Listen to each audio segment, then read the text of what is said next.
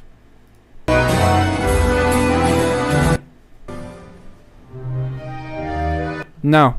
I guess my favorite piece isn't in these 3 videos. But here, let's listen to this one.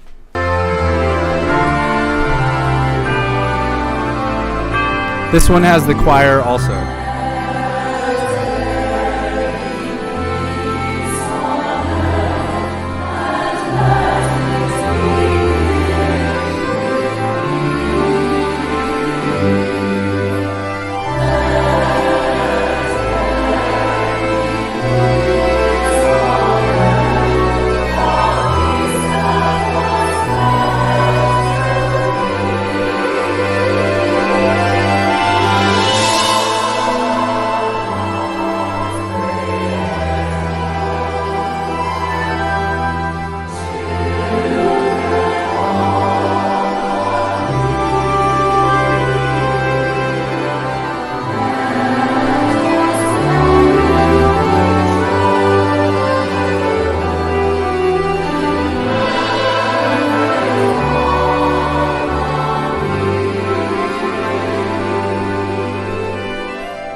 Okay, and I'll fade out just because you can find all these videos on your own.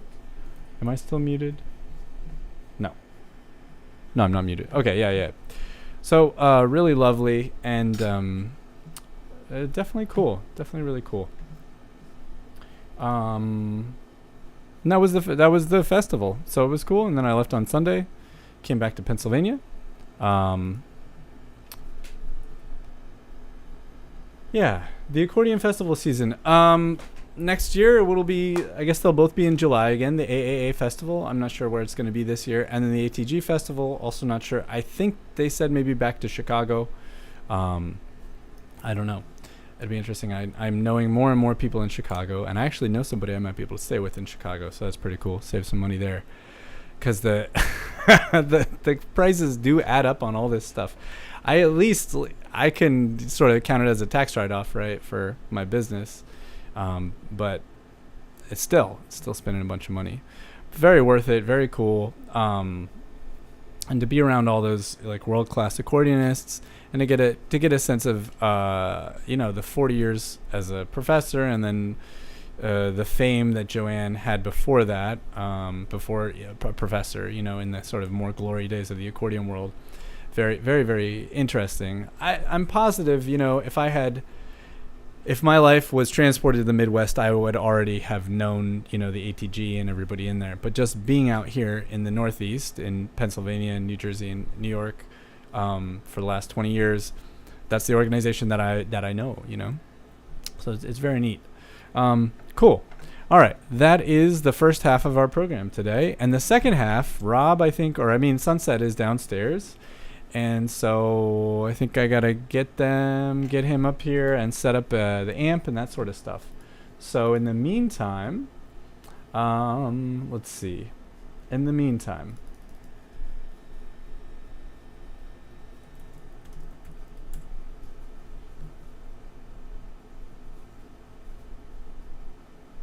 let's see what's on Michael Bridges' YouTube channel. See if he has anything recent that's long. Let's see. Let's check this out. I'll leave you guys with this while I go down and set up this, or bring this stuff up here.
Okay.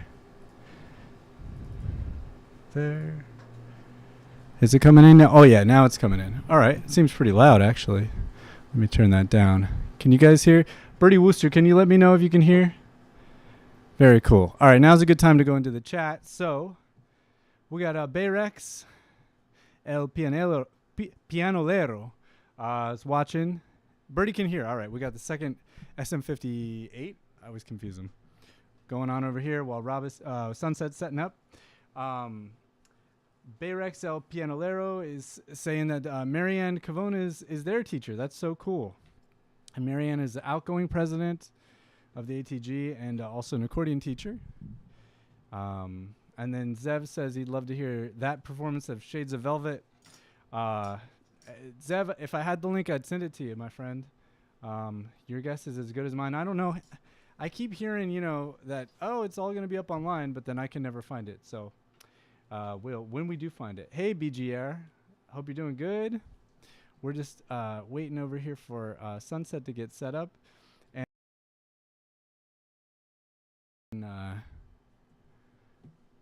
let's see. We can check out some other videos here. Let's see what's in the old subscriptions, as we like to do. Let's see. Could you shut that door? It'll stay cooler in here. Yeah, that's exactly where I was thinking that you would put the mic, so that's great. Let's see. Here's my subscriptions. Any good accordion stuff going on here? We got a lot of Baldo Frederick. What do I feel like hearing? Let's check this one out. Outside.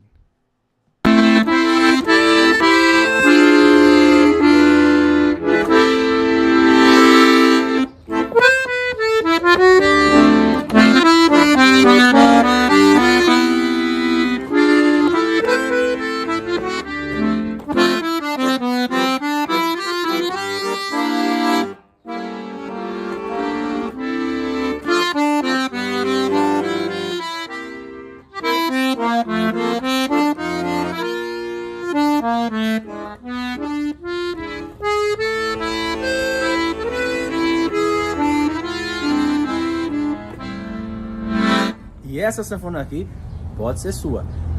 Very cool. That was fun. We need power, huh? Can I plug in this white extension?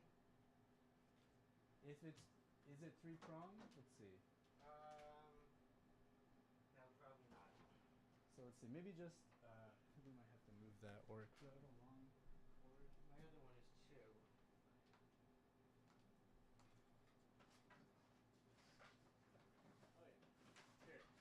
Here's a long power cord for it, and then you can put it there. When you do turn it on, I'm gonna put the mic in front of it. Let's see.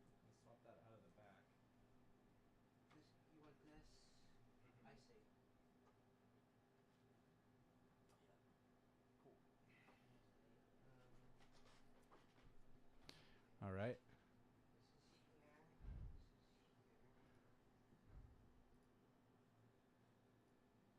Oh, that's a premiere.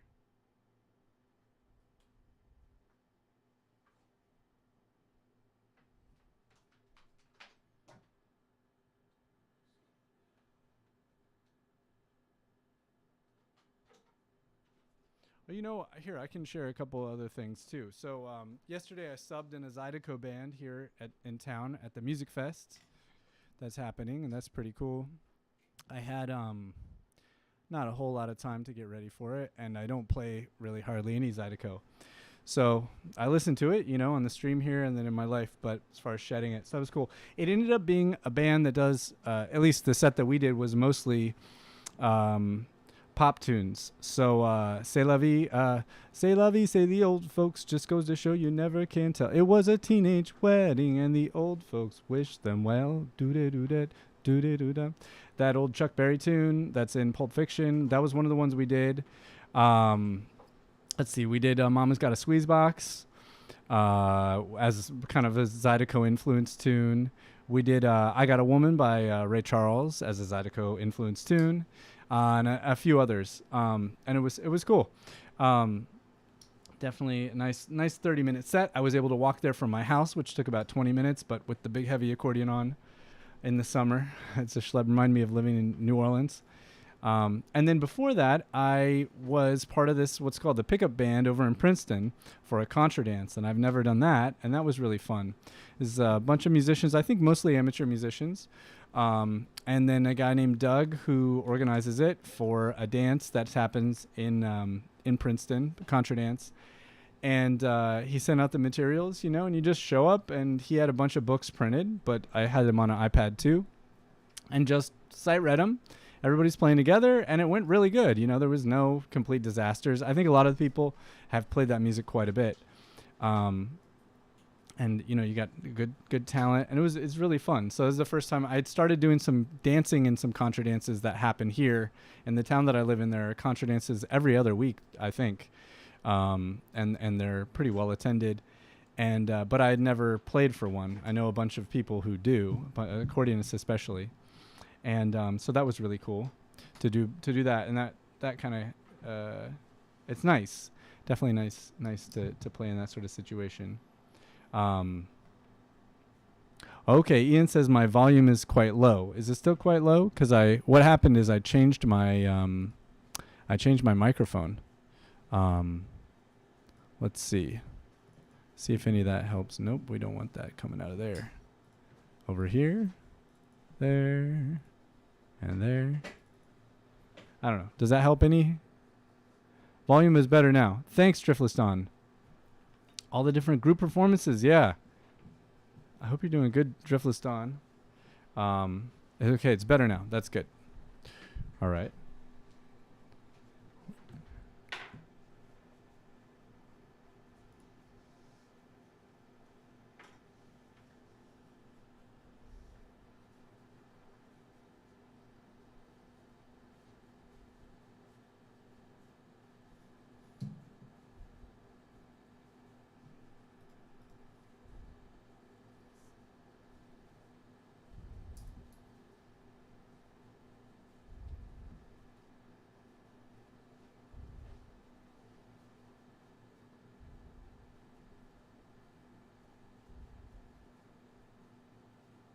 I'm looking for one more accordion video to listen to. Let's see.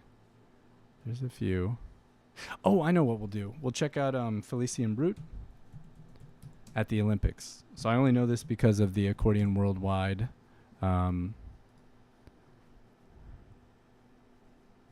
video. Let's see.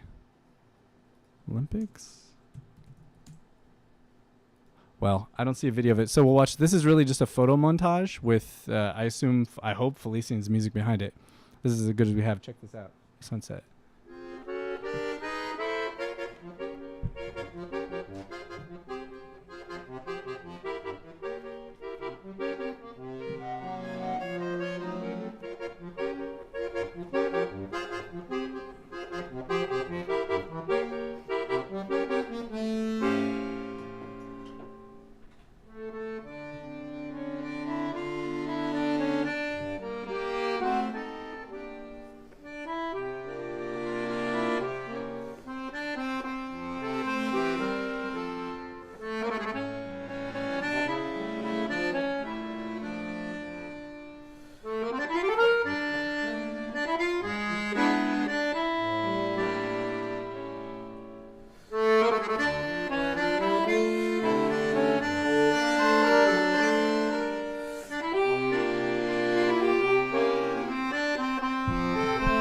assuming that's a recording session because he didn't play live because they never do.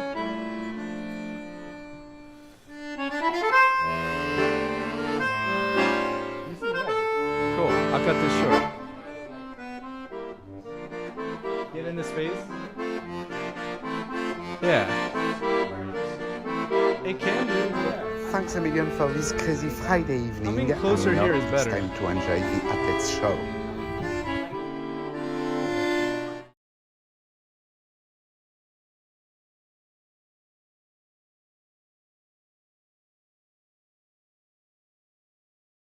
To be seen and There. you have to tell me what to do. That's good. You're allowed to boss me around. So, all right. It looks like that mic's going. Let me get the other one. All right, so let's get a level on your accordion. And then, yeah, I can turn this there. Kind of good and kind of All right. not too great. Well, this is the Rising Reed Studio. This is the first time we're having a live guest in the studio, I think. This is Sunset. I'll have Sunset introduce himself, but before that, we'll get to make sure the technology's working. So, let's start with the amp. Getting the amp mic'd. I think the level's pretty kind of. So You're gonna mic the Can you amp. play some?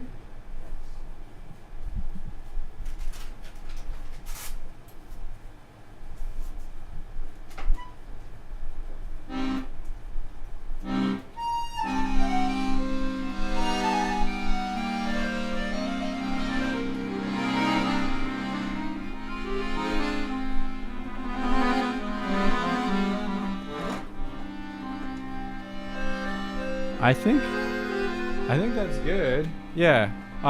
Testing, test, la, la, And then la, I'll just ask the people listening, watching if they can hear. If they can't hear anything. Yes. All right. So already Zev notices. He says 140 bases. Yeah. So that will be talked No, it's about. 160. It's 160 bases. Count again, Zev. Okay. So just everybody listening, just let me know if you can hear the accordion and the vocals. Okay. Let's see. Try to get more in the frame here. It would be much better if we could move you there. Here, let's put Well, that it's on just this this accordion is- case. Boards. There you go. Can you put Case. that here And a chair. and move that here?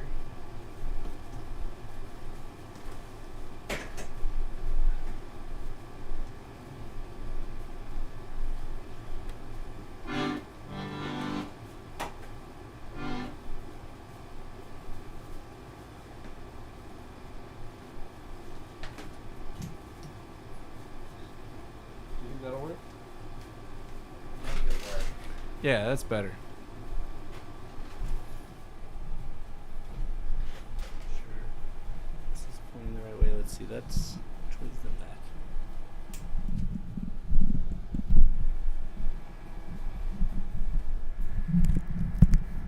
Okay, that's the back. Good. Cool. Testing 1, 2, 3. Introduction. Yeah. How you doing? So, I met you. Let's see. Long time ago. Long time ago At Liberty Bell. at Liberty Bellows because you were having some work done on an accordion. Yes. Yeah. Cool. Do you want to tell us about yourself or do you want to play first? Okay, so my name is actually, believe it or not, my legal name is Sunset Gardner. It's a really long story how I got that name. I like guessing games, and it takes like a half hour. Normally I give people 4 questions, 4 scenarios. How I got named Sunset Gardner, only one is true. Here, why don't you... But we're gonna do that another time. Talking to this mic instead because it's too weird with the Okay. reverb on there. All right. Let's see. There. Is this close enough? I think so. I don't know. You tell Well, me. yeah, get a little closer here. Okay. In fact, here, let's just... Why don't you move where we can rotate between that mic and this mic? That'll be... I'm going to pull you more this way. Okay, you're in charge. All right, there. So that'll be that mic for that, and this is your mic for talking. Will that reach you now? This will reach me, but when I sing, I need this here. Yeah, we can move that. Okay. There, like that. So Because this that'll have could to go in here, All right. and this can go like that. Right. And you want this here, Mhm. because that comes out there. Yeah. Okay. There. Anyway, that's a long story for another time. I've And been this playing will- this will tell you if accordion you're peaking or not. all my life since I was 5 years old, which is a long time, without telling my age. Most of what I'm going to play is original. I'm a pretty prolific composer, write in all styles. I also write lyrics. I like working with vocalists, particularly female vocalists. If you write let's call it a pretty melody, a flowing melody that lends itself to the female voice. Sometimes I'll write a song for myself, like about myself, something I'm feeling, but it's kind of too pretty, and I'd rather have a girl sing it. So you can change the gender to a girl. So I've worked with a number of vocalists. I worked with an opera singer. My favorite vocalist is out of Bucks County. You can Google her, Lisa Buchel. LisaBuchel.com, LisaBouchelle.com. Did a lot of recording with me a number of years ago, and she has her own career, and she's a great talent. But she's one of my favorites. Oh, Dallas, did you notice what it says on my accordion? The Space Pirates, it says. Let's see. Yeah. If you can So see. I had a band called the Space Pirates, Mhm. and people always ask where my band is. Oh, yeah. And like most pirates, they're like drunk Okay. under, like, in the cabin. So the Space Pirates never show up. Okay, all right. But they are space pirates, and I do like spacey kind of music. So Cool. I have a theme of like an intergalactic adventure Okay, right on. theme. Yeah. And I grew up around the ocean, so I write a lot of sea songs and nautical songs. You grew up, so not in the greater. Not in the stratosphere. Okay. I actually grew up near the ocean. Okay, I lived in cool. the Central Pacific for many years. Oh wow. Yeah. Central Pacific. Yeah, and then I moved to Hawaii after high school. Oh wow. I was married. My son grew up out there. Did you play accordion in Hawaii? Oh yeah, I played on the beach. Cool. Yeah, we played accordion on the beach. I ruined a few accordions that got rusty They get and rusty. salt Okay. air. Yeah. That's tough. Yeah. But I actually started writing a lot of nautical songs because I was playing a lot of Irish songs and sea shanties, English Irish. Sea shanties, which are really about the ocean, and then they really lend themselves to accordion. Uh-huh. So Yeah. I've always continued writing sea songs, but it's one of my favorite themes. So I have a few major themes I write, which are about the ocean, pirates, Uh-huh. the stars, sort of cosmic intergalactic journeys. Cool. That I type think of thing. everybody listening is probably into all that stuff. And then gypsies I got into more recently. Okay. And to be honest, it's more of like I would call an American glamorized version of gypsies. Yeah. More from like the old movies of the 20s and 30s and 40s. Yeah. With the romance of being a gypsy and the freedom of the road and kind of like Yeah. that kind of thing. That was like an archetype also, sort of American culture, right? Or at least a romanticized archetype there.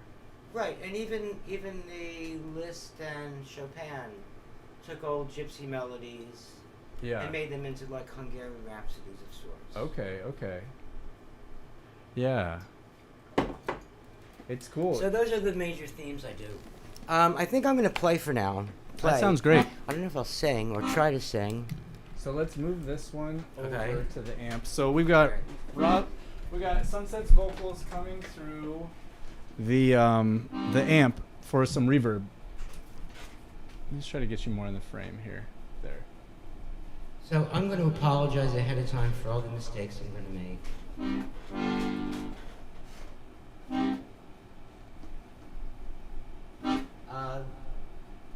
This is an original song.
parents are, nor from what land they came.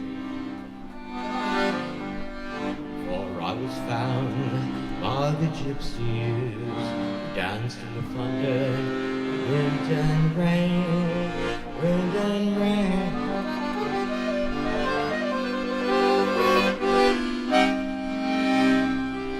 Danced all night round the fire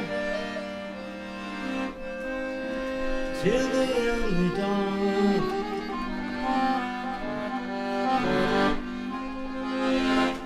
When the morning sun appeared, the caravan was gone. Oh, oh, oh. I was raised by the gypsies, and only none were raised. Yes, I was found by the gypsies. Oh, that night I was too bad to dance and play.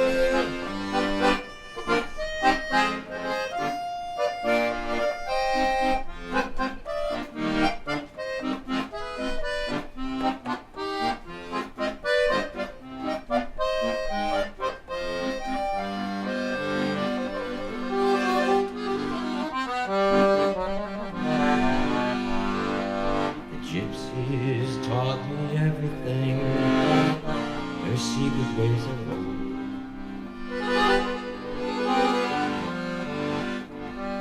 How to catch the sunshine, melted into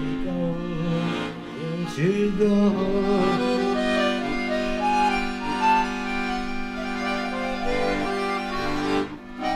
How to catch a moonbeam, weave a strand of pearls,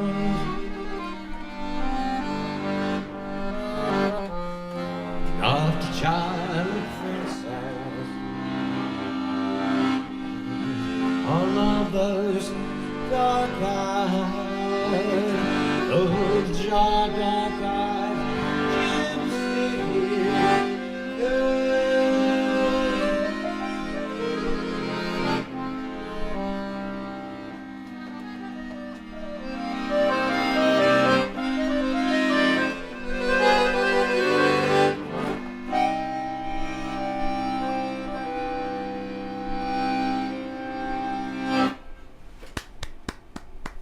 Cool. That was the short version. That's the short There's version. another verse I left Right on. out. And about another half hour of the instrumental. the blacklight version. There's the short version for the podcast. Cool. Okay, unfortunately, I apologize ahead of time for the mistakes. Probably everybody's wondering about this weird accordion. Switch to this mic. Oh. Did anybody hear what I said?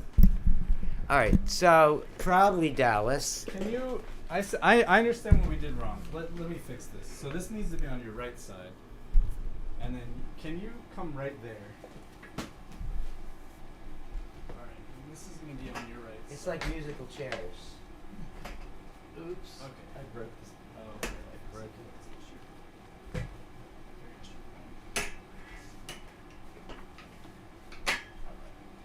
There you go. Will that work? Okay. All right. I'm yeah, in. that's way better. Okay, that's where we're Cool. showing. Now I know. You're the first in-person guest, so thank you. All right, no, not that one. Now this should reach you, no problem. I can twist this.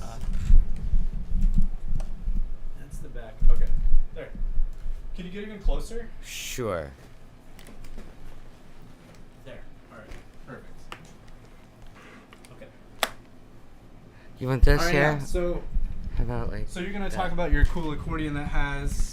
Well, isn't everybody curious about 160 bass Well, accordion? you know, but it's the internet, so maybe they haven't even noticed. Like, cause I'm not sure Look that it I up. would. Look, so it's like So we okay. got So stop. I'll stop 1, wiggling. 2, 3, 4, 5, 6, 7, 8. Most accordions have 6, and you have rows. 2 additional ones. Right.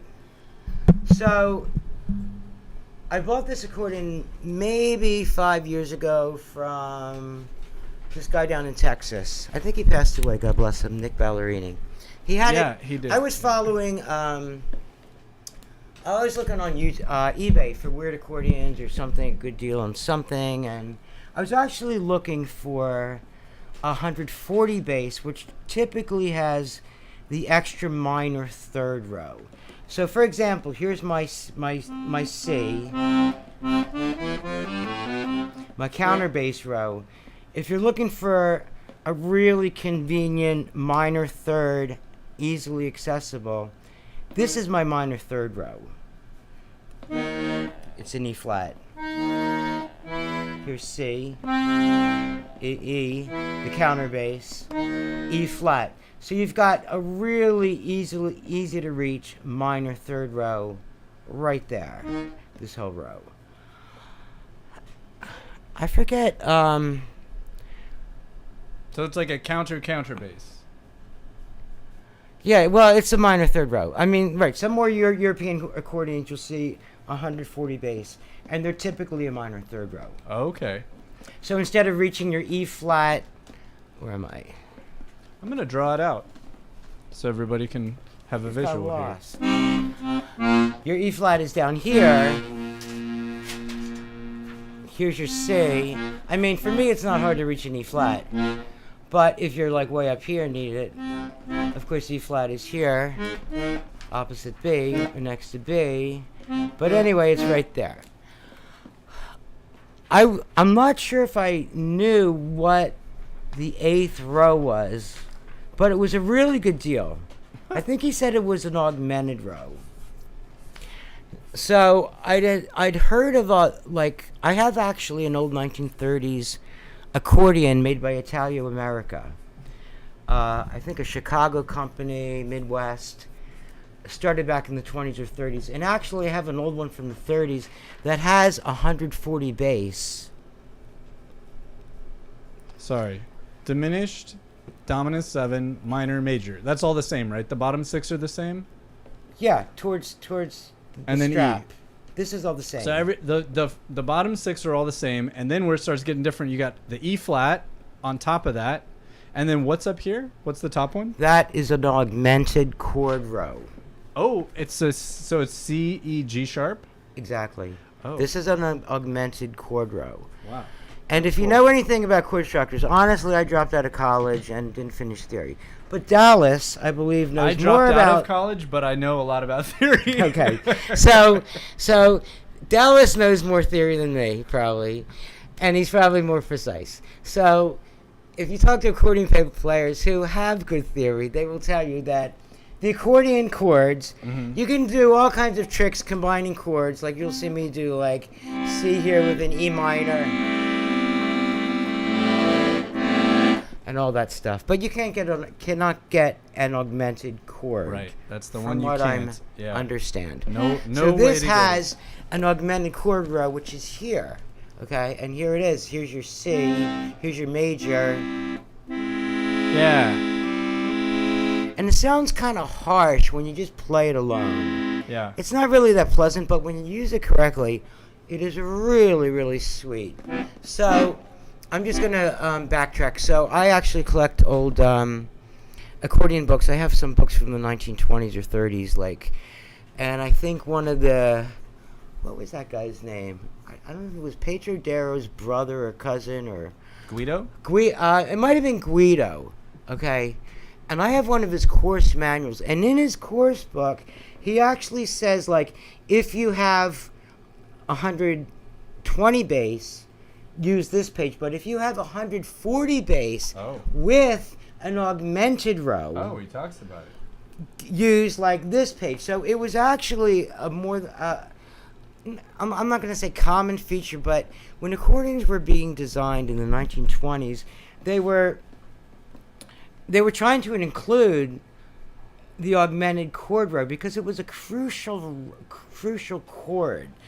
However, the augmented chord was way out here beyond the diminished. Oh, it was below, yeah. It was, I don't know if you call that below or above, but it's this way Okay. instead of away from the bellows. Right. Towards the I mean, palm. that's down and that's up. Sure. And that's in and that's out. But Yeah.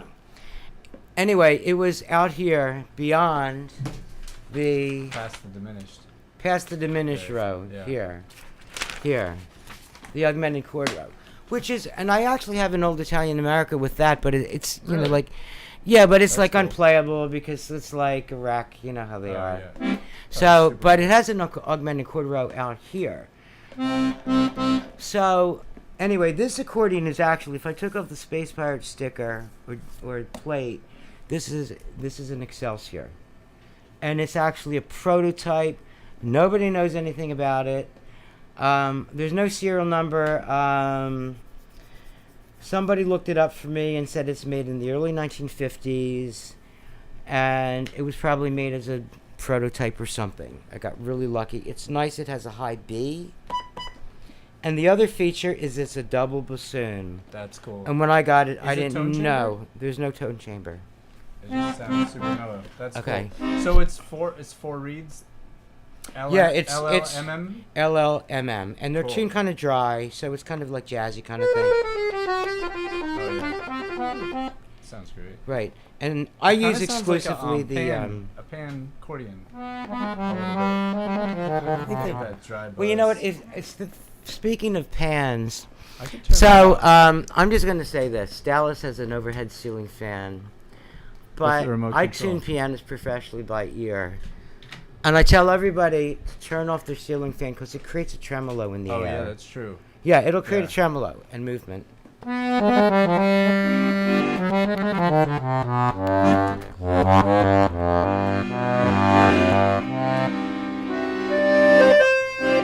The nice thing is when you get to your highest register, your highest octave, it's not weak like a 2 middle.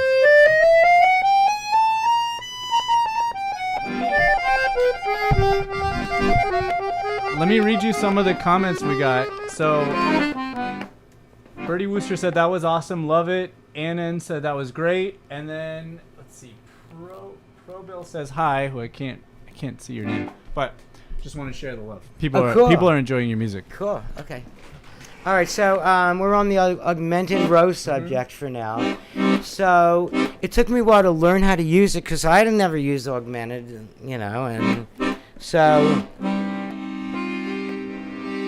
basically it does this thing. I'll use I'll go from, I'll do a walk down, like a half step walk down. Can you turn so they can see the basses? Yeah, there you go. So that's C, B natural, B flat, A. And I'll use my B.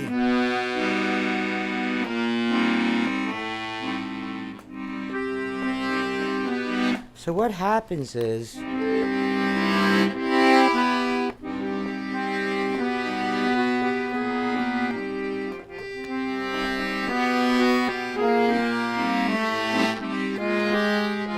oops, give me a second.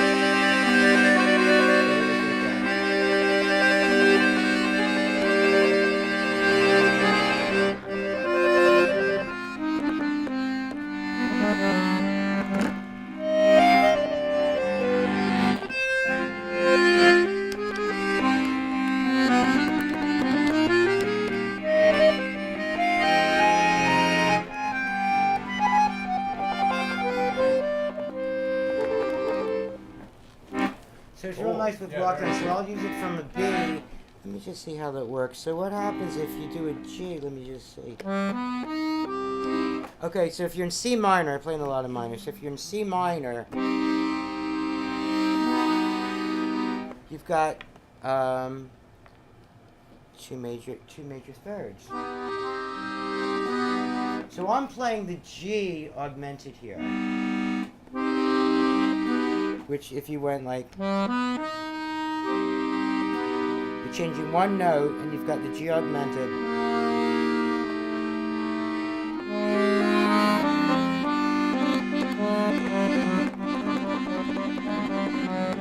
And that's a song called Golden Earrings. I didn't write that. It's from the 40s. I'll use it in another song called, let's see, another song I wrote.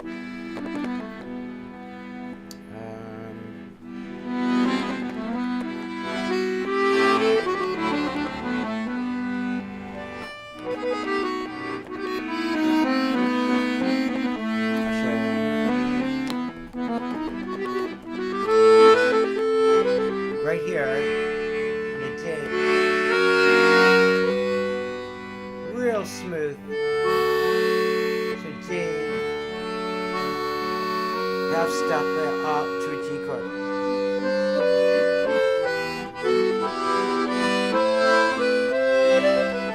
And I'll do it again to a B natural.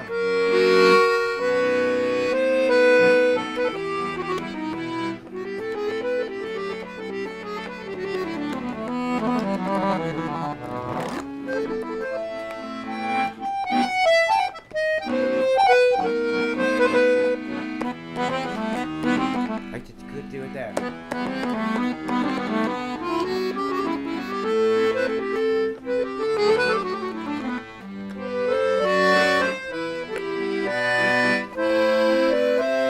Here we go.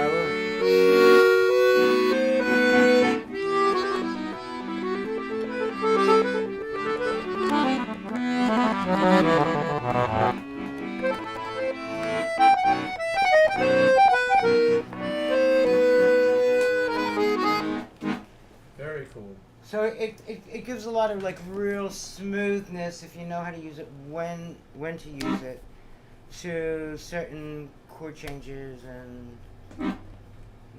stuff like that. You'd probably think of other ways to use it than I do. Well, one thing that I noticed about your playing style is like it's very like just how I'm hearing it and connecting it in my own brain with my music life. It's like it's very I feel like it's almost like a string orchestra, like playing this very sort of legato thing, and you're hearing the voices moving, like you have like moving lines inside of those chords, which I think a lot of people don't hear when they're playing the accordion. Does that make sense? Yeah. You know what? And it's only in recent years I started more walking bass lines and moving bass lines, which are really kind of hard to do. Like if you play piano, it's more obvious. There's something about accordion that is really, really difficult to learn to play. Mm-hmm. In fact, actually, Dallas really amazes me because when I met him, he had been playing accordion like 7-8 years or something. He was mainly a pianist up through his early 20s. I struggled to play accordion since I was 5 years old, and did freebass from my early That's right. teens. Yeah, you did freebass. And it took like many years to get a handle and a feeling for the left hand, and to really feel comfortable, particularly with the left hand. You picked it up, and it was just like almost like really natural for you to. It seemed I'll like. take It the seemed like. I'll take the compliment. Yeah, but yeah. I mean, I think every day's a accordion, struggle. left-hand buttons are really difficult. But Yeah. well, I do. No, I'll they tell you are. what. I do some other really cool tricks on accordion that I've learned. I call them tricks, because I do. If you look at my right hand, somebody's squeaking over there. Seems like really tight bellows. Yeah, that's because they're all taped up on the bottom. Oh, okay. Yeah. There's Yeah, I'm duct waiting tape. for what's his name to get me a new set of bellows. Gennady? Yeah. That's nice. Yeah, I'm waiting for. Cool. We're waiting for the Italian summer to end when they Oh, get back to okay. work. All right. Yeah. Cool. I've ordered new bellows. Nice. So I do some really cool things on right hand. I mean, so one of the things is, I learned it doing like trills, like the never-ending trill, and then using the thumb for your melody below. In fact, I do not a very good version of this is a huge hit in Europe. It's called The Final Countdown. Oh yeah, I know that one. Let me see if I can do it.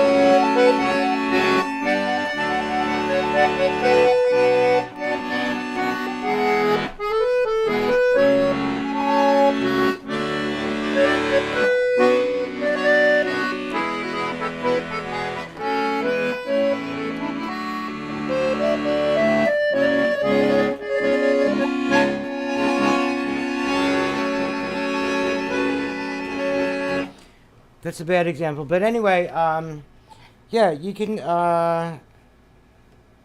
do like upper trills, and then the thumb. The thumb is playing another the thumb melody is underneath. playing the melody. Yeah. Now, I'll tell you what, Stan Darrow was one of my teachers. And, you know, right in the middle of, like, band practice or something, he would stop and go on and on about how the thumb is like a little hand. Uh-huh. I mean, I heard this for years. He'd hold up his thumb. That's it. And he'd go, the thumb is like a little hand. The thumb is like a little hand. Yeah. Yeah. It can do all, you know, I mean, if you look at anthropology and human evolution, the opposable thumb is like part of like what evolved humans. I don't know if we're really that evolved, but I mean, that's what they talk about. But Stan Darrow used to say how the thumb is like a little hand. Uh-huh. Yeah. So speaking of fingers, since you were And so wait, interested in- I got to go down this road because Yeah. I had a few lessons with Stan. I maybe, was amongst his last, final students before he sort of retired from the teaching part. So he was my first, he really was my first, and then it became Joanna after that once Stan retired. And so it's great to hear these little other stories about Stan earlier in his teaching life. So like, what did he mean by that? Was he trying to tell you guys like, there's a lot more that can be done with the thumb by itself, or where was he going with that? I mean, so he gave everyone a really good foundation on just a lot of aspects of accordion playing. I mean, one of the things, since I was like 5 or 6 years old, I mean, this was murder, but the first thing he told you in your first lesson, you have to go to the hardware store and buy corks. Yeah. Yeah, you had to go to the hardware store. You're a little kid about this big. Right. And your fingers are about that long. Right. And you got to buy the biggest corks. So hardware stores used to sell cork. Uh-huh. Like a cork that went in a wine bottle. Right. And you had to buy the biggest corks that would fit between your fingers. And you'd have to buy 3 for each hand, or 1, 2, 3, 4, 5, 6 at least. And you'd shove these corks in between your fingers, and you'd squeeze them like this till your fingers hurt like hell. And it was trying to widen your fingers work? like this way. Well, I mean, I guess it works. I'm not, my hands work, and I got pretty wide fingers, so... Yeah, I mean, I personally do all kinds of finger exercises myself. Yeah. I mean, that was one of his early things. But he was, learning music, any instrument, is not just about reading the notes and playing the note. And he didn't teach us this, but I personally believe that our hands are like little gymnasts. Mm-hmm. These are like 10 little gymnasts, like we're watching the Olympics, because they have to do all kinds of tricks in calisthenics. They have to move quickly. They have to work as a team. They have to get out of each other's way. Yeah. They have to cross over and under without like blundering. I mean, it's really tricky. Oh yeah. So like training your. I mean, this is like. And in this precise musical time, In yeah. piano is that what it's called? Pedagogy Peda is the feet, isn't it? Peda. Well, like a pedicure is your that's feet. true. Yeah, I don't know. It's something goji. My understanding of pedagogy is it's the sort of ideas and craft of teaching. Pedagogy. Okay, That's wrong how I know word. the Somebody word. can look it up. Yeah. Anyway, talking about hands. So I wear rings and I wear wristbands, and there's a reason I do, because I've been pounding on my fingers for like decades, especially when I tune piano and play piano. And my finger ligaments hurt. And it's kind of like, wrestlers or weightlifters or tennis players wear bands around here, because we have long muscles. It keeps the muscles tight. If you're a tennis player, if you want to prevent bursitis or tennis elbow. I also have a massage license and hurt my wrists years ago. Strained the ligaments, so I like something snug around my wrists. That's interesting. So that I don't strain my wrist. In fact, I can't not play accordion without it. And it doesn't have to be super snug, but just comfortable. Also, a lot of accordion players have wrist problems. Oh, it's yeah. very common. Oh, very common. And and when you look at, you really have to look at accordion. I mean the body dynamics. So how you hold your accordion, how you sit. I don't play and stand and play, but your hand is going at a sort of almost a perfect right angle through here, around through here. It's curved. This is not easy to shove your hand through a strap and make your fingers work. Now, likewise, guitar players, I think guitar is very difficult. This hand with the strumming. Guitar players have a very cramped hand position. I think it's extremely difficult. I've tried it. That's one thing good about piano is your hands are very open. Oh, yeah. I mean, it's very natural for your hands. Oh, yeah. This kind of thing, to have your hands open. Speaking of Standaro, however, he used to say, when you're comparing piano and accordion, now I personally think you shouldn't compare the two, and I can go on and say why, but Stan used to say that piano, where the keyboard is horizontal to the floor, Stan used to say that this movement is more natural. Mm-hmm. I don't know if he ever said that to you. Then compared to the piano? Compared to the piano. That's he used to interesting. say that this I movement... disagree, but... this movement here yeah. is much more natural than this way. Because, anyway. But, now, actually, when you look at... I want to get one of those... I've occasionally seen them, these old accordions that have a curved keyboard. You ever see them in museums? I've seen them at the Acme Accordion School. Okay. I really want one. They I have have one. one made because it's really rational. So when I go down here, Mm-hmm. can you see the bottom? In order to play here, you have to turn your hand like this. I'll do this. But it would be so nice if your keyboard curved. And actually, if you look at it just pivoting from the elbow, as you get down, it would come out, and up here would come in. I got some images here. Here's a whole bunch of them. I would love to have an accordion like that. It's very, as far as body dynamics, it really makes sense because your high part of your keyboard is like at a better angle for your fingers. Yeah. Look at that. That's like genius. Yeah. Oh, they got a piano like that? Wow. They do? Oh my God. I didn't see it. You missed it. Oh, yeah, they do. Wow. Oh, that's neat. There.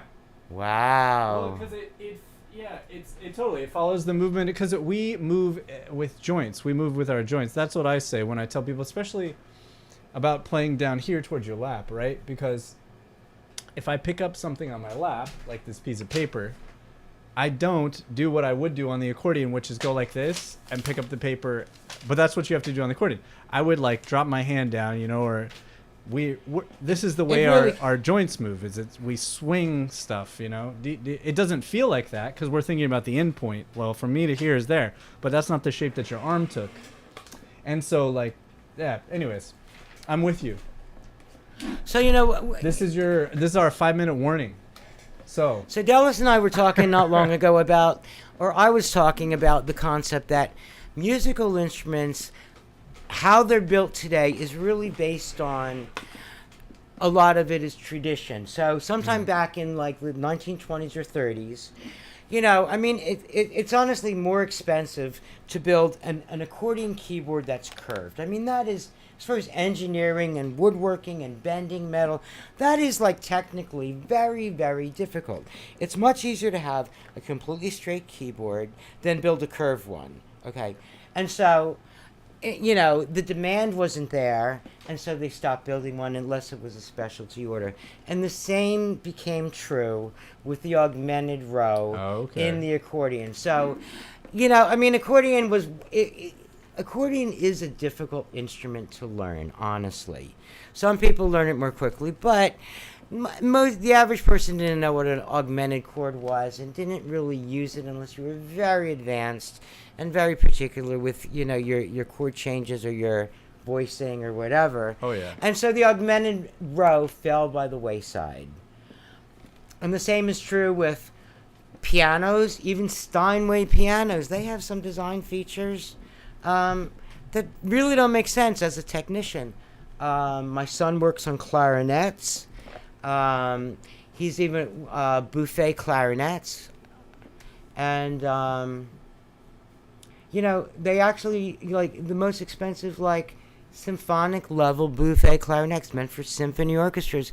You still have to take to a technician to adjust the intonation, which means tuning. Why? Because it's like a tradition. They come in out of tune. So anyway, a lot of musical instruments are built by tradition. Those are really cool. But I had one. It sounded so good. you know what? And it had It was there even were older than that. It was they're a different. Hammond. There's different levels. They're actually electronic Hammonds It made with sounded so oscillators. good. I'm There's trying a to couple show them- different models, and some of Yeah. the higher end models. This is the one I had. This is exactly like the one I had. I wish I hadn't given it away. It sounded so cool. So this is. I was gonna just show everybody. Let's see. Let me, You had an augmented row on that? I believe so. There was. I Like, bet you did, because they I'm had trying to some remember. really unusual I rows. can't. It had all kinds. Yeah, it had all kinds of gnarly. Unusual So- chord systems, yeah. Yeah. So this is a small organ that was like about the size of a spinet piano, even smaller.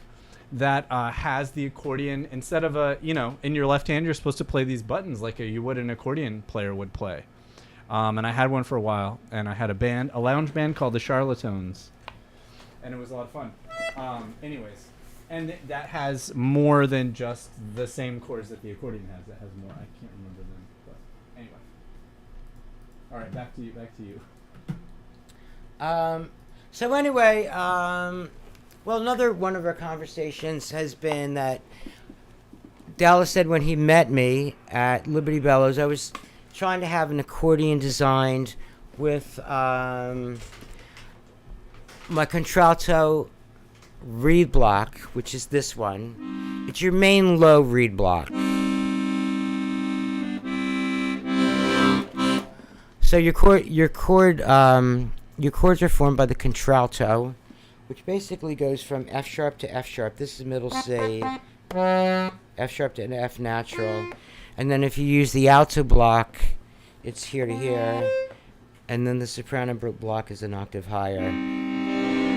It's really the foundation of your chords, unless you're playing a higher range chord. I've been playing it so long it kind of bores me, and I wanted my contralto reed block lowered a major third down to a fourth down to C sharp. Just that reed block, or everything? Just that. I wanted my entire accordion lowered. So my low bass note was a C. I wanted that lowered to an A or a low G, like in some of the Honers. But no, I mean, sometimes people will lower, the bass notes, but nobody ever thought that I've heard of lowering your reed block for a richer, darker tone. So the thing about your reed block is it's one octave of reeds, and wherever the three notes in these reeds fall, that's where they fall. It's like, in all honesty, it's kind of like cheap Mickey Mouse voicing. Mm-hmm. I mean, so here's like a C minor. Here's a G minor. Let's pick a high one. One with. This is an E major. It's really high. Needs a little tuning. And some of your major seventh chords are like clustered like C major seventh is clustered like these very close Dominant clustered. 7, yeah. Dominant seventh. Play your C7. And then show them. I had two reeds. Yeah. So it's a very dissonant voicing. Right. Whereas if you had let's pick one that has a more open voicing, like a it starts on this. So if we have an F sharp dominant seventh, you'd have. Right. Is that correct? That's F sharp dominant 7. Yes. So it's really spread out. You've got an F sharp, the major third. You're leaving out the fifth, which is here. Because in the accordion, there's no fifth in the dominant 7 chord button. You know, and it took me many years to understand why. Because if you're, where is it? Up here. If you want to play like some half step.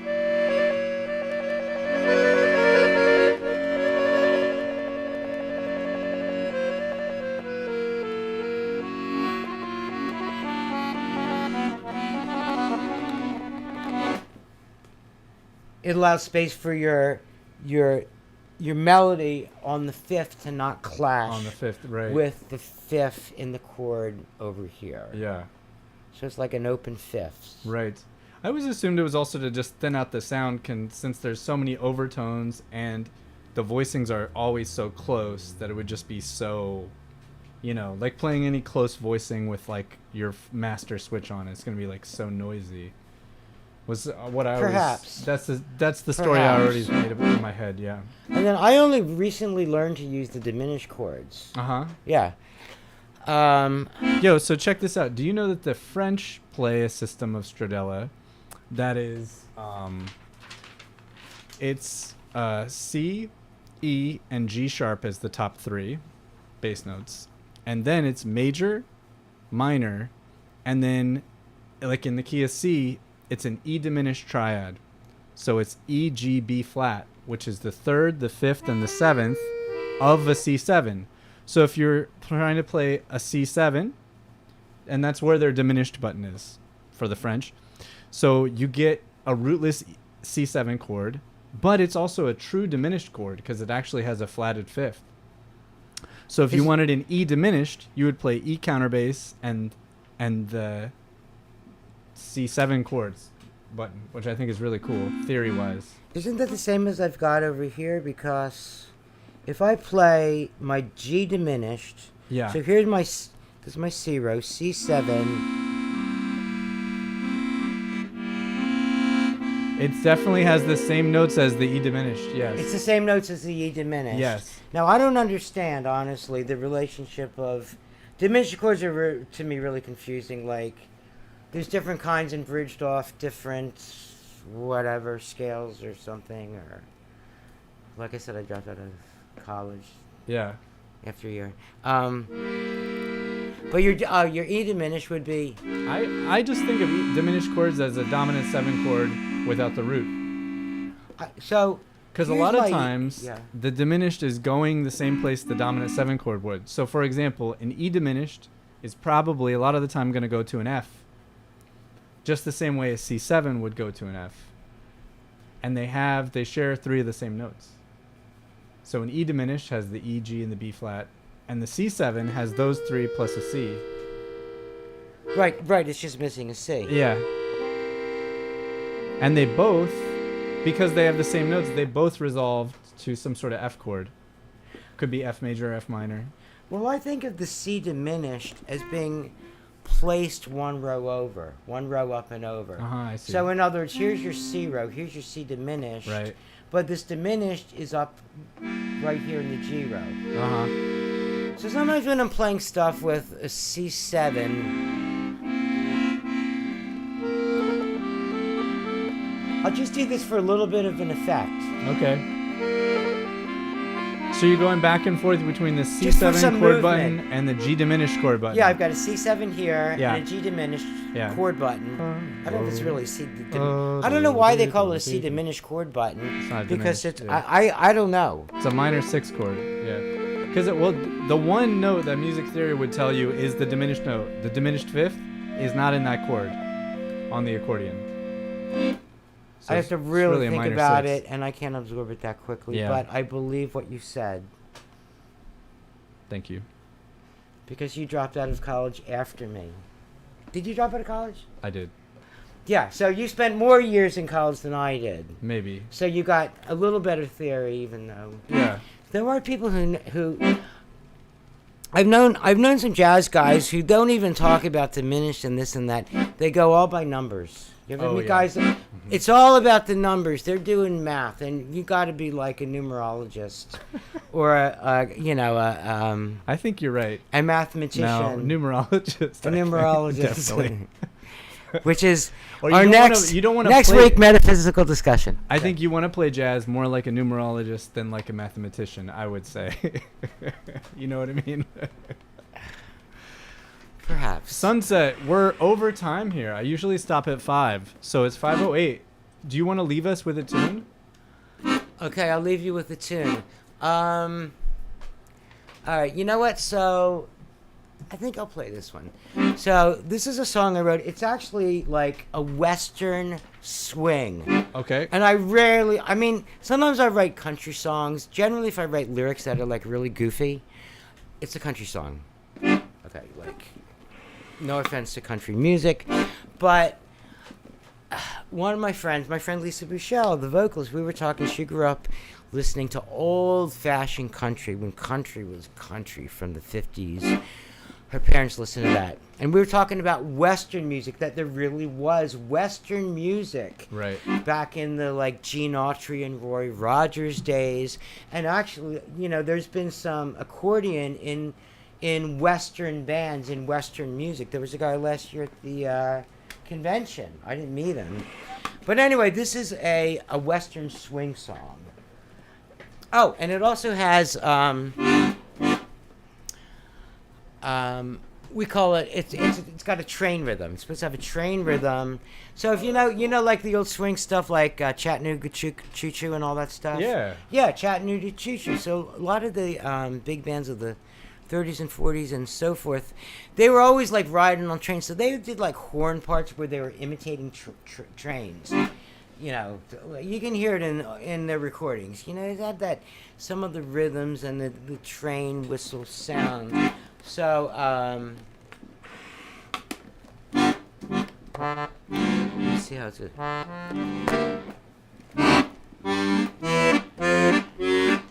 So this is called a Gypsy Dream.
follow her. Girl, I love the best. She's a legend of Southeast Texas. Followed her westward love, up the train up Darling, New Mexico. Met a man that said in her mind.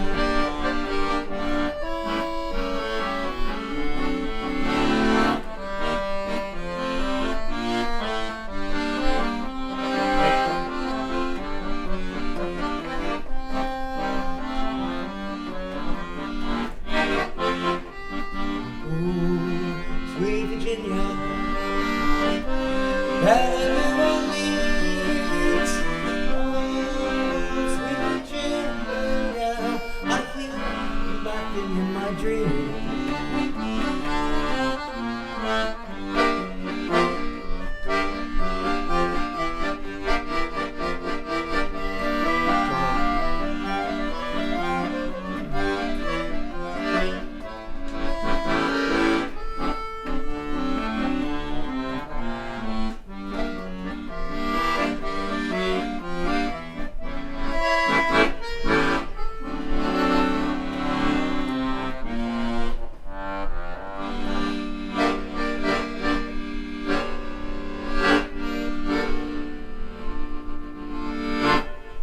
Yeah, man.